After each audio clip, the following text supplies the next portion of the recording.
Fala pessoal, Rian aqui, vamos continuar com a nossa série de fundamentos de agentes de inteligência artificial. A gente conversou um pouco sobre os componentes fundamentais e até alguns componentes mais avançados de uma arquitetura multiagêntica. E nesse vídeo a gente vai conversar um pouco sobre o aspecto da autonomia. A gente já falou um pouco sobre ela, mas é um tema bastante importante dentro das soluções, dentro dos sistemas agênticos, tá certo? Então, a gente viu, inclusive na definição, né, de agentes, que o agente, pela sua própria definição, ele precisa ter algum grau ali de autonomia. Então, esses graus de autonomia, eles são definidos de acordo com a natureza, a limitação ali do acesso às ferramentas que ele pode executar. A gente viu que os componentes fundamentais são o LLM, que dá a capacidade inferencial, e a ferramenta que dá a capacidade de agir ou perceber o ambiente. Então, o grau e a natureza de acesso a essas ferramentas ou a tomada de decisão para utilizar essas ferramentas é que vai definir realmente o grau de autonomia de um agente. Então, para representar um pouco sobre esses graus de autonomia, você pode ter num sistema de agentes com pouco grau de autonomia, que seria basicamente uma abordagem de uma chamada de LLM, né? Então você tem um prompt ali como input, o LLM não tem acesso basicamente a nenhuma ferramenta, portanto ele não precisa tomar decisão sobre acesso, sobre alteração no ambiente e basicamente, com o conhecimento dele, ele responde, né? Então você tem zero autonomia aqui. Porém, a gente viu que para ser um agente, efetivamente, você precisa ter algum tipo de atuação no ambiente. Então, você poderia ter aqui, né, uma representação bastante simples de um RAG, por exemplo. Então, você recebe um prompt e aí você tem, de acordo com esse prompt, uma busca vetorizada, uma base de dados vetorizada para fazer enriquecimento de contexto, né? A gente tem projeto aqui no canal Data Review que a gente aprende a implementar esse tipo de sistema aqui, tá certo? Busca vetorizada, enriquecimento de contexto. É só você pesquisar o projeto de MLOps que a gente trabalha isso. Então, você teria ali um grau intermediário. Perceba, ele, de acordo com o prompt, ele pode decidir se ele precisa buscar mais contexto ou não. Então, é um grau ali intermediário. Agora, você poderia ter um sistema ainda mais autônomo. Um sistema no qual você, a partir de um prompt, ele cria um planejamento de ações e a partir desse plano ele vai detalhar, né, quais são as ações que ele precisa tomar para cada ação. Ele precisa acessar ferramentas, acessar dados e, à medida que ele for atuando, ele vai atualizando esse plano. Perceba, aqui, né, como está sendo representado, o LLM não vai te perguntar nada. Ele só recebeu o prompt e, a partir do prompt, ele vai tomar a decisão, ele vai escolher o que ele precisa fazer, que informações ele precisa obter, quais são as execuções que ele precisa fazer. Tudo isso vai ser feito de maneira fechada, né? Só o LLM decidindo, e no final ele vai te dar uma resposta, certo? Então seria ali um grau de autonomia mais alto. Então, colocando esse grau de autonomia na perspectiva da solução, você teria um grau de autonomia mais reativo, aqueles que basicamente operam, né, por regras heurísticas, como por exemplo o filtro de spam, né? Ele não tem nenhum tipo de inferência a ser tomada para decidir, né? Aquela regra do Outlook, por exemplo, regras de recebimento de e-mail. Já um sistema um pouco mais autônomo, ele vai atuar a partir da orientação na interação humana e pode eventualmente ali pedir confirmações ao longo dessas interações. Sistemas autônomos com supervisão, ele não vai pedir confirmações, mas o ciclo de tomada de decisões, ele é todo supervisionado e reportado ao ser humano. Isso significa que você pode ter algum nível ali de intervenção. Fases críticas, decisões mais críticas podem ter intervenções. Já sistemas autônomos completos, né, completamente autônomos, e perceba aqui sinalizado um alto risco, ele toma decisões, né, quase que como uma caixa preta, executa tudo isso e te dá simplesmente ali o seu resultado no final das contas, né, como a gente representou no diagrama anterior. Então, ele funciona exatamente assim, como uma caixa preta, ele vai tomando as decisões, acessando dados, executando tarefas e te dá simplesmente ali a saída. Você pode fazer o monitoramento, você pode ter políticas de rollback, né, de recuperação, mas perceba, quanto mais autonomia, o risco ele está acompanhado também, a gente vai discutir um pouco sobre isso. E existiria ainda ali uma autonomia adaptativa, no qual você tem um sistema autônomo, ele toma decisões, não é supervisionado, ele não vai te submeter perguntas, né, não vai submeter ao ser humano uma aprovação, porém, ele pode ter uma política de submissão em amostras, por exemplo, ou através de métricas de confiança, na qual ele recebe feedbacks de um ser humano e ajusta o seu comportamento de autonomia de acordo com esses feedbacks. A gente vai conversar um pouco mais especificamente sobre esse tipo, mas esse aqui se torna ali realmente uma abordagem intermediária, né, na qual você observa tanto o aspecto de autonomia, que nos dá alta eficiência, sobretudo quando a gente fala aqui de sistemas agênticos, né, que é o que a gente está buscando. Ele está na definição de sistemas agênticos, mas também não perde, né, ou pelo menos ganha o benefício de se ajustar, reduzindo assim a possibilidade de riscos. Então, bom, partindo para um caso prático para um sistema agêntico em seus graus de autonomia, no nível 0, um agente, por exemplo, ele pode sugerir horários de reunião, por exemplo, de eventos com base numa agenda que está disponibilizada do usuário. Perceba, ele atua basicamente gerando ali sugestões para o usuário. A escolha, a seleção, a tomada de decisão é feita pelo ser humano. Então, é um nível 0 de autonomia por parte do agente. Já num nível 1, uma assistência guiada desse sistema, ele poderia sugerir os horários e enviar e-mails de confirmação para os participantes desse evento, dessa reunião, mas com uma aprovação do usuário. É aquele nível de autonomia que nós vimos monitorado, né? Então, ele pode atuar sobre um ambiente, mas ele vai pedir uma confirmação, uma interação humana para poder realizar essa atuação. Numa autonomia agora parcial, nessa solução, ele vai sugerir horário, ele já envia o convite sem perguntar ao usuário, e nos casos de conflito, né, conflitos simples de horário, incompatibilidade, por exemplo, de agendas, para marcar, por exemplo, aqui uma reunião, ele pode submeter isso ao ser humano. Então, o usuário só intervém se houver conflitos. Do contrário, ele vai operar sozinho. Então você tem uma autonomia, mas ela é parcial, porque perceba, caso exista um conflito, o ser humano precisa ser chamado a tomar a decisão. E num grau de autonomia mais avançado, aí não. Aí ele pode ter um grau ali de análise de preferências, a personalidade, o comportamento dos usuários, ele conhece a agenda desses usuários, então ele antecipa conflitos, portanto ele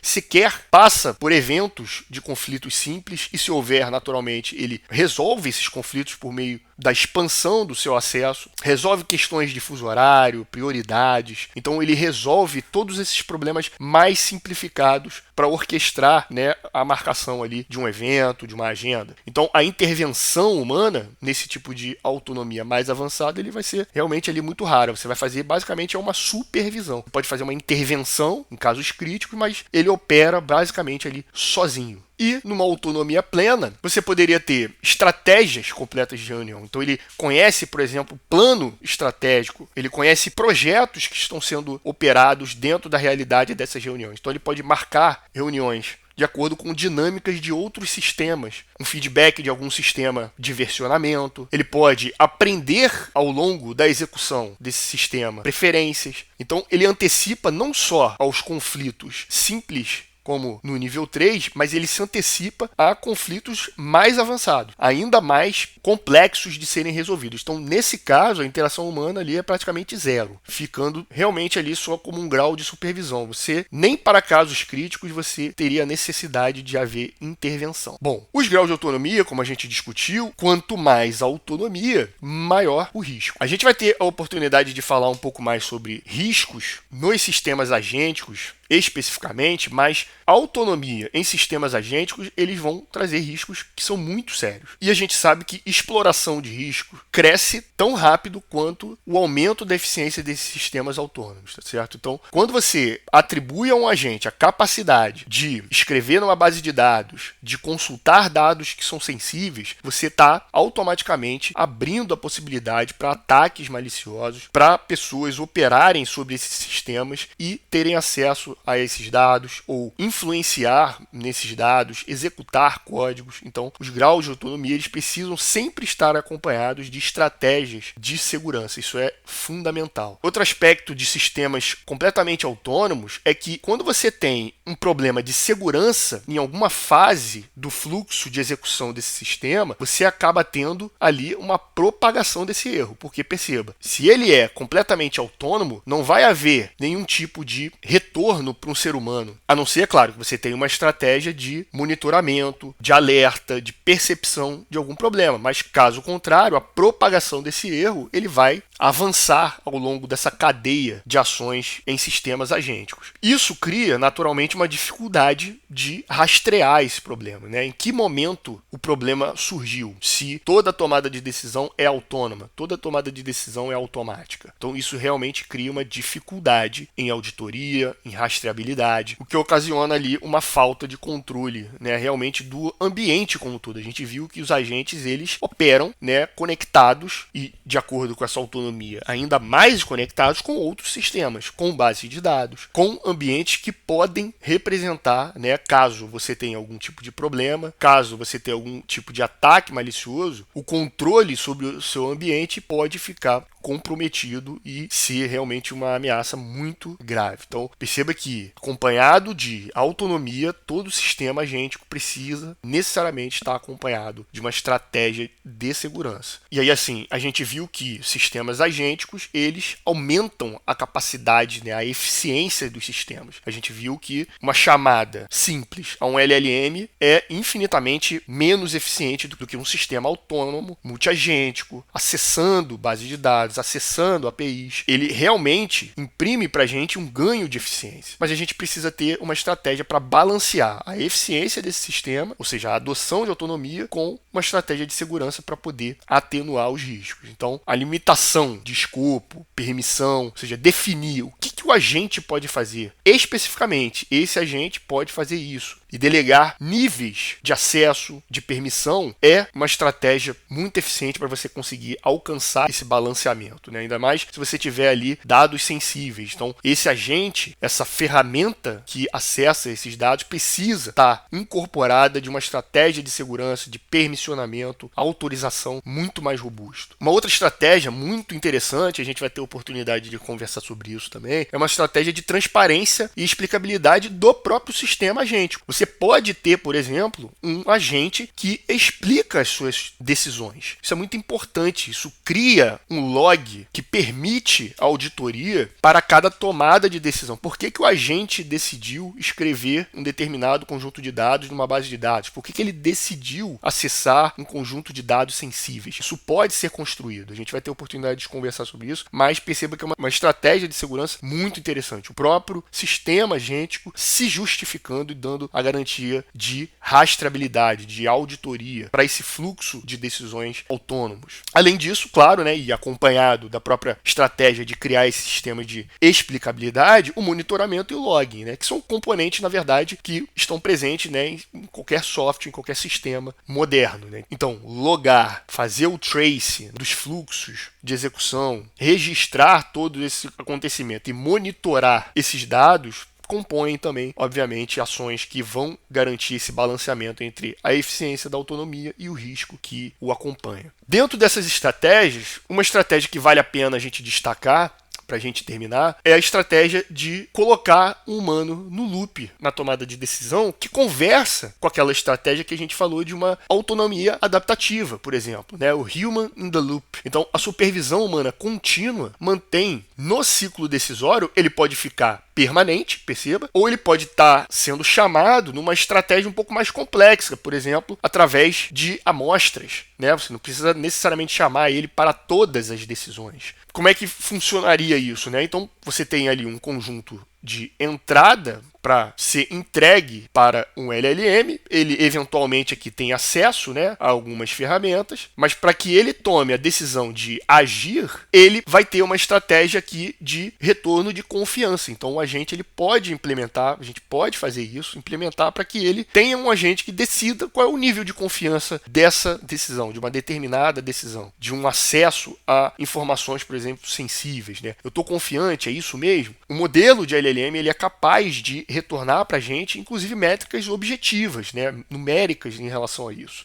E aí, você pode colocar uma regra heurística aqui e ele decidir se ele está confiante ou não. Se ele está confiante, ele retorna ou ele acessa os dados, ou ele executa o código, mas se ele não estiver confiante, ele submete isso a um ser humano. O ser humano pode criticar, ele pode revisar, ele pode apontar oportunidades de melhoria, isso volta para um agente, volta para o LLM, ele revisa, ele se adapta e submete novamente ao agente ali que observa. Eu estou confiante, agora eu estou confiante com essas novas revisões, com essa nova reflexão, e aí você pode manter esse ciclo de melhora ou autonomia adaptativa, e quando você tiver, né, finalmente mais confiante, você tem um agente ali efetivamente atuando com base nesse sistema de revisão humana, né? Então, esse é um sistema bastante interessante, que pode ser naturalmente implementado com diversos graus de complexidade diferentes, mas que traz para a gente assim, mais uma estratégia de balancear, né, a autonomia e os riscos que